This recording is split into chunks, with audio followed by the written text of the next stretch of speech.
চৰাইদেউৰ ঐতিহাসিক ধুদৰালিৰ দুৰৱস্থা হৰপ বীৰ লাচিত সেনা নিশেষ হোৱাৰ পথত ঐতিহাসিক ধুদৰালি পুখুৰী সদৃশ প্ৰকাণ্ড গাঁতৰ বাবে জমৰ যাতনা ভোগ কৰিছে পথচাৰীয়ে বীৰ লাচিত সেনা চৰাইদেউ জিলা সমিতি আৰু হাপেখাতি আঞ্চলিক সমিতিৰ স্মাৰক পত্ৰ প্ৰদান স্থানীয় জনপ্ৰতিনিধিক ব্যৱস্থা গ্ৰহণৰ দাবী চৰাইদেউৰ পৰা Atul Gogoi report any voice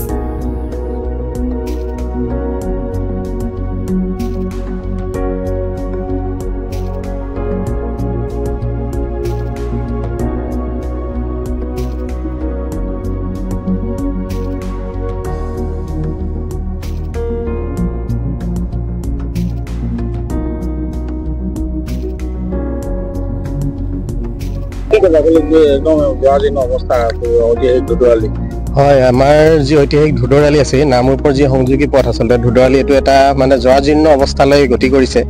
আচলতে অসম চৰকাৰৰ ইয়াত কোনো মানে চকু এতিয়ালৈকে পৰা পৰিলক্ষিত হোৱা নাই আমাৰ এই ৰাস্তাটো আচলতে অতি ব্যস্তপূৰ্ণ এটি ৰাস্তা আমাৰ